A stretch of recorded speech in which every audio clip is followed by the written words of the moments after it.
ആകാശവാണി.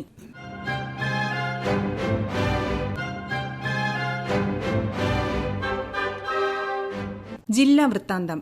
ഇന്ന് കോട്ടയം ജില്ല.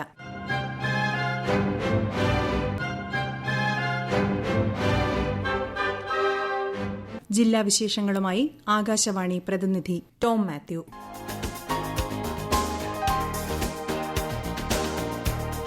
ജില്ലയിലെ നഗരങ്ങൾ സൗന്ദര്യവൽക്കരിക്കാനും വലിച്ചെറിയൽ മുക്തമാക്കാനും ലക്ഷ്യമിട്ട് ജില്ലാ കളക്ടറുടെ നേതൃത്വത്തിൽ നടത്തുന്ന പ്രവർത്തനങ്ങൾ പുരോഗമിക്കുന്നു. ആദ്യഘട്ടത്തിൽ ജില്ലയിലെ 6 നഗരസഭകളിലെ പാതയോരങ്ങളും പുഴയോരങ്ങളും ഹരിതാഭമാക്കും. 6 നഗരസഭകളിലും ഒരേ ദിവസം വിളംബര ജാഥ നടത്തി പദ്ധതിക്ക് തുടക്കമിട്ടു. ഓരോ നഗരസഭാ പരിധിയിലും വരുന്ന പ്രധാന റോഡുകൾ, പുഴകൾ, കുളങ്ങൾ, പ്രധാന നഗരകേന്ദ്രങ്ങൾ, മീഡിയനുകൾ, റൗണ്ട് അബൌട്ടുകൾ തുടങ്ങിയവ മാലിന്യമുക്തമാക്കി സൗന്ദര്യവൽക്കരിക്കും.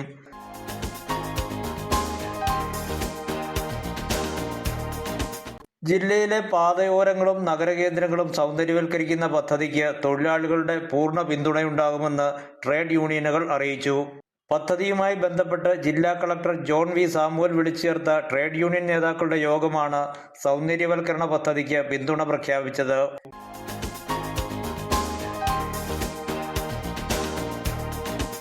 മാലിന്യമുക്തം നവകേരളം ക്യാമ്പയിന്റെ ഭാഗമായി ജില്ലയിലെ 376 ഗ്രന്ഥശാലകൾ ഹരിതാഭമാകുന്നു. ഗ്രന്ഥശാല പ്രവർത്തകരുടെ വീടുകൾ ഹരിത മാതൃകയാക്കും. ഗ്രന്ഥശാല പ്രവർത്തനത്തിൽ ഹരിത പ്രോട്ടോകോൾ നടപ്പാക്കും. പ്രവർത്തകരുടെ വീടുകളിൽ മാലിന്യത്തിന്റെ അളവ് കുറയ്ക്കും. തരംതിരിക്കലും സംസ്കരണവും ഹരിതചട്ടം പാലിക്കലും നടപ്പാക്കും. പിന്നീട് പച്ചക്കറി കൃഷി നടത്തും. ലൈബ്രറികൾക്ക് സമീപമുള്ള പൊതു ഇടങ്ങൾ ശുചീകരിച്ച് സൗന്ദര്യവൽക്കരിക്കുന്നുള്ള പ്രവർത്തനങ്ങളും നടത്തും. മാർച്ച് 30-നുള്ളിൽ പ്രവർത്തനങ്ങൾ പൂർത്തിയാക്കും.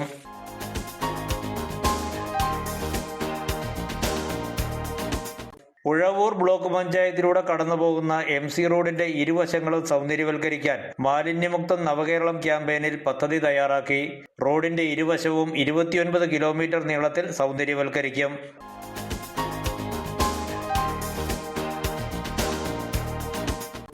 ജല ഗുണനിലവാര പരിശോധനയ്ക്കായി നവകേരളം കർമ്മ പദ്ധതിയുടെ ഭാഗമായി ജില്ലയിൽ 69 ലാബുകൾ സ്ഥാപിക്കും.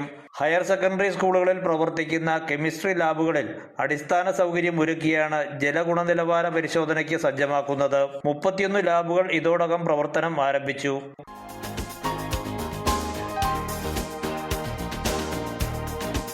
കോട്ടയം സിവിൽ സ്റ്റേഷൻ കോമ്പൗണ്ടിൽ ഉപയോഗശൂന്യമായ പ്ലാസ്റ്റിക് കൊണ്ട് തീർത്ത ഭൂപടം ശ്രദ്ധേയമായി. അജൈവ മാലിന്യങ്ങളുടെ പരിസ്ഥിതി മലിനീകരണത്തിനെതിരെ തദ്ദേശ സ്വയംഭരണ വകുപ്പും രാഷ്ട്രീയ ഗ്രാമസ്വരാജ് അഭിയാനും ചേർന്ന് നടത്തുന്ന ബോധവൽക്കരണ പരിപാടിയുടെ ഭാഗമായാണ് പ്ലാസ്റ്റിക് കൊണ്ട് ഭൂപടം തീർത്തത്.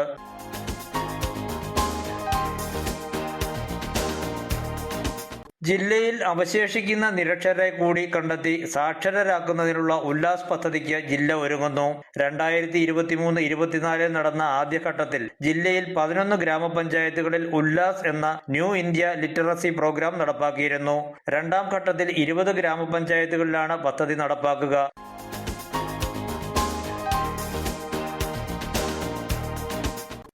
ജില്ലയിൽ മഞ്ഞപ്പിത്തത്തിനെതിരെ ജാഗ്രത പുലർത്തണമെന്ന് ആരോഗ്യവകുപ്പ് അറിയിച്ചു. സമീപ ജില്ലകളിൽ ഉൾപ്പെടെ സംസ്ഥാനത്ത് മഞ്ഞപ്പിത്തം പടരുന്നുവെന്ന റിപ്പോർട്ടുകളുണ്ട്. ജില്ലയിൽ ഈ വർഷം 8 പേർക്ക് മഞ്ഞപ്പിത്തം സ്ഥിരീകരിച്ചതായും ജില്ലാ മെഡിക്കൽ ഓഫീസർ ഡോക്ടർ N. പ്രിയ അറിയിച്ചു. ആഹാരവും കുടിവെള്ളവും വഴി പകരുന്ന രോഗമാകയാൽ വ്യക്തി ശുചിത്വവും പരിസര ശുചിത്വവും പ്രധാനമാണെന്നും DMO അറിയിച്ചു.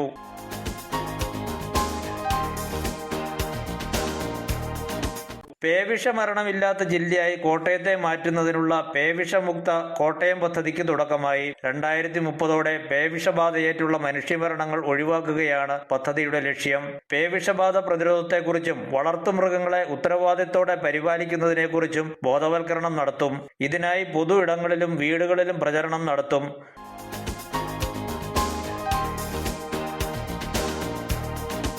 തദ്ദേശ സ്വയംഭരണ സ്ഥാപനങ്ങൾക്ക് നൽകുന്ന സ്വരാജ് ട്രോഫി പുരസ്കാരത്തിൽ സംസ്ഥാനത്ത് 1ാം സ്ഥാനം വെളിയന്നൂർ ഗ്രാമപഞ്ചായത്ത് കരസ്ഥമാക്കി. വികസന ക്ഷേമ പ്രവർത്തനങ്ങളിൽ സൂക്ഷ്മതയോടെ നടത്തിയ മുന്നേറ്റമാണ് വെളിയന്നൂരിനെ പുരസ്കാരത്തിന് അർഹമാക്കിയതെന്ന് ഗ്രാമപഞ്ചായത്ത് പ്രസിഡന്റ് പറഞ്ഞു.